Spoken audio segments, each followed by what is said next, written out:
하지만 아는 학생도 있겠지만 선생님은 충북 진천군 덕산면 옥동리 출신입니다. 말 그대로 시골에서 소똥 냄새로 점철된 그런 곳에서 학교를 다녔고 하루에 버스가 한두 대 정도밖에 들어오지 않는 그런 곳에서 정말 보일러도 없는 아궁이 뜨는 집에서 수험생활을 보냈습니다. 선생님이 고등학교 시절을 생각해보면 제일 힘들었던 것이 아무래도 가난이라는 두 글자였던 것 같아요. 고등학교 때 선생님은 그때 우리나라에 이제 막 IMF가 터진 지 얼마 되지 않았을 때입니다. 나이 계산하고 있죠. 거의 대부분의 올해 고3 수험생들이 1997년생들이고 따라서 그때 우리나라에 IMF가 터졌을 때니까 선생님 그때 이제 학창 시절을 보냈어요.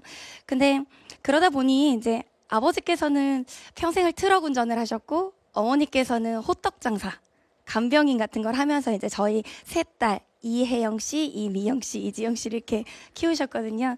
근데 고등학교 때 그래서 항상 머릿속에 남아있는 장면들이 있어요. 문제집을 사고 싶은데 문제집을 살 돈이 없어서 선배들이 졸업하는 날이 일종의 아이템을 득템하는 날이었습니다. 선배들이 이름이 다 써져 있지만 그래도 졸업하는 날 교재들을 버리고 가잖아요. 그러면 그 교재들을 주워다가 오늘도 좋은 문제집 몇 개를 얻었다라고 하면서 풀었던 기억도 나고요. 그리고 가끔 강의 중에 얘기했지만 선생님이 그 유상급식을 받을 돈이 없어서 이제 무상급식을 받아야만 했었는데 근데 아직도 머릿속에 남아있는 몇몇 장면들이 있어요. 유상급식을 받는 학생들은 교실 앞에 하얀색 도시락통이 배달이 옵니다. 그런데 그걸 가지고 이제 급식당번이 반합해서 나눠주는 거죠. 근데 저 같은 경우에는 무상급식을 받는 전교 5명만 1층 현관에 가서 파란색 도시락통을 가져오게 돼 있었어요. 지금 생각해보면 참 어른들이 못됐죠. 그래서 그 1층 가서 급식을 가지고 와서 교실에 올라와서 다른 색깔의 도시락통을 먹는데 친구들이 와서 다 알면서도 놀리면서 물어봅니다. 너는 왜 도시락통이 파랗냐고. 그럼 저는 어떻게 대답을 했을까요? 나 이거 공부 잘해서 주는 건 줄 알았네. 그래서 농담으로 얘기하긴 했지만 사실 어린 나이에는 그게 상처가 됐었습니다. 그래서 선생님 사실 어릴 때 너무 좀 징글징글한 가난이 싫어서 좀 독해지고 싶었어요. 그래서 고3 때 어떻게 하면 이런 환경에서 내가 조금 벗어나서 조금 더 잘 살 수 있을까 이런 생각에 좀 독해져야겠다. 우리나라에서 제일 좋은 대학을 나와서 내가 그 분야에서 제일 성공해야겠다. 이제 이런 생각으로 정말 일반적인 체력이라면 버틸 수 없을 만큼 독한 마음을 먹고 공부를 시작했습니다. 그래서 고등학교 3학년 때 선생님 하루에 3시간? 한 4시간 정도밖에 잠을 자지 않았어요. 이 얘기를 들을 때는 3, 4시간 잤대라고 무미건조하게 받아들일 수도 있지만 혹시 한 번이라도 드라마나 영화나 또는 게임에 꽂혀서 하루에 3시간밖에 안 자고 학교에 가본 학생은 다 공감할 겁니다. 다음 날 시공간이 비틀어지기 시작합니다. 시간이 왜곡되고 공간이 왜곡되기 시작합니다. 그리고 등에 식은땀이 나요.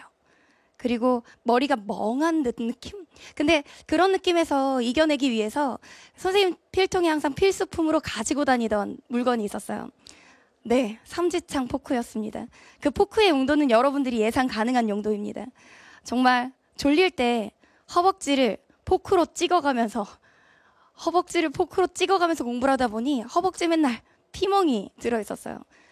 징글징글하게 독하게 공부를 하다 보니 잠을 깨야 되겠는데 여러분 잠 깰 때 커피 마셔봤죠? 근데 선생님 같은 경우는 커피를 마시면 따뜻한 국물이 몸에 노골노골 들어오면서 잠이 오더라고요. 그래서 오히려 어떻게 하면 잠이 깨지? 커피를 마시면 잠이 깬다는데 라는 생각을 하면서 생커피를 숟가락으로 씹어서 아작아작 씹어 먹으면 속이 쓰려서 잠이 확 깨는 이제 그러면서 선생님이 공부를 했거든요. 근데 선생님이 이렇게 3시간 자가면서 생커피를 씹어 먹어가면서 포크로 허벅지를 찔러가면서 공부를 했다고 얘기했더니 학생들이 묻더라고요. 선생님, 왜 그렇게 독하게 하셨어요? 선생님 그렇게 독하게 하게 만든 계기는 뭐였나요? 이제 그런 얘기들을 학생들이 제일 많이 물어보더라고요. 어떤 학생들은 이렇게 물어보기도 해요.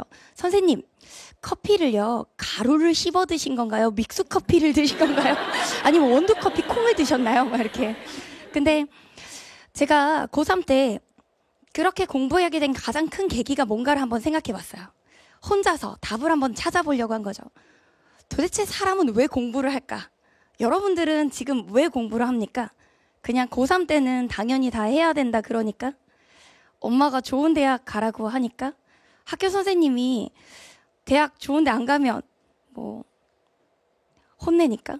사실 그런 의미에서 공부를 하면 그렇게 독해지진 아마 못할 것 같습니다. 공부를 왜 하는지에 대한 정확한 답이 필요할 것 같은데 저는 고3 때 그걸 이렇게 답을 내렸던 것 같아요. 내가 왜 공부를 하는가?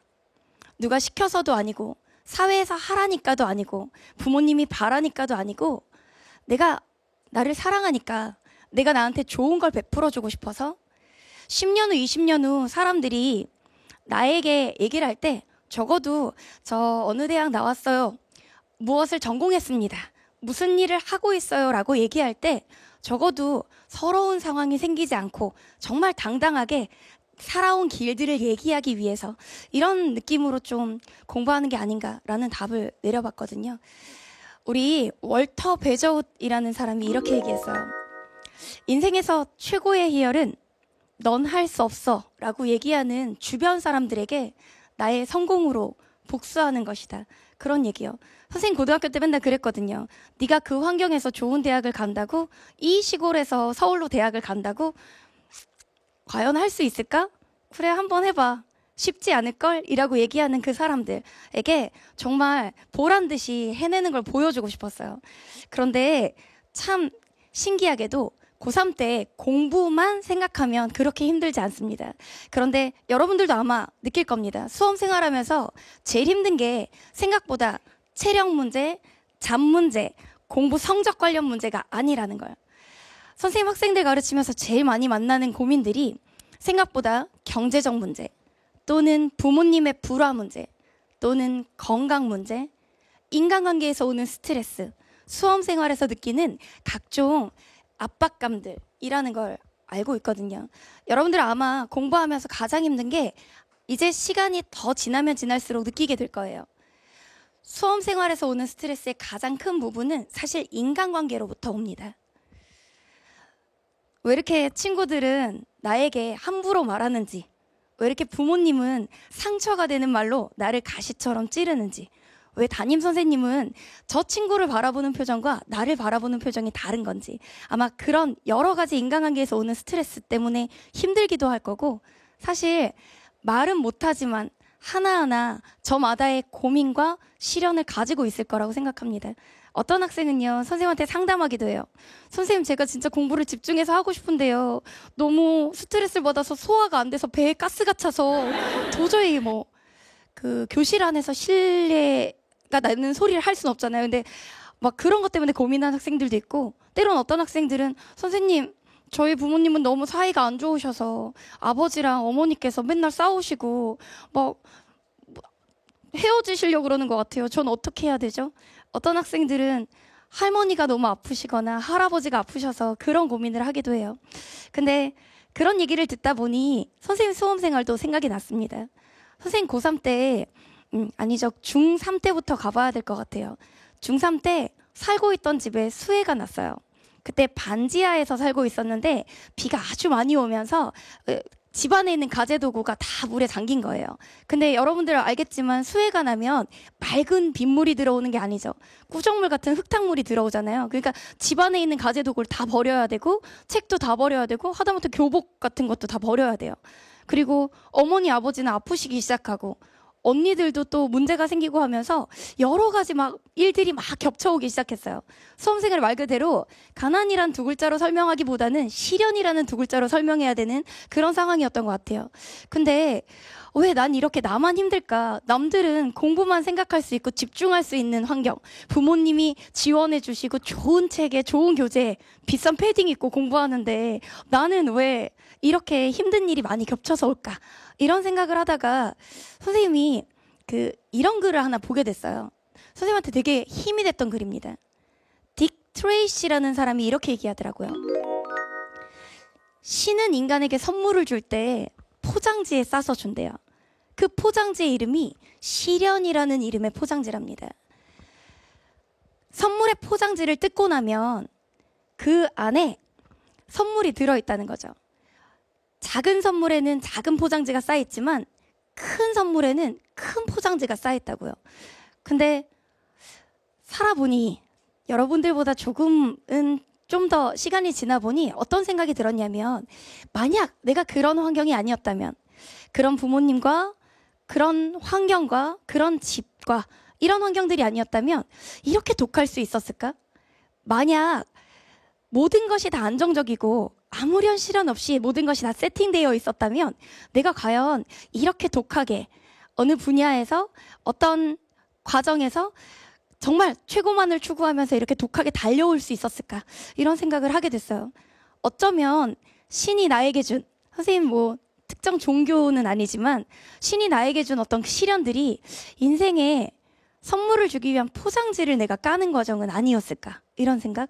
아마 여러분들도 저마다 고민이 있을 겁니다. 누군가는 건강 문제일 수도 있고, 누군가는 가족 문제일 수도 있고, 누군가는 인간관계에서 오는 스트레스일 수도 있습니다. 근데 어찌 보면 이게 내 인생을 더 깊이 있게 해주기 위한 시련의 포장지는 아닐까라고 생각해 보면 조금 마음을 담대하게 먹을 수 있습니다.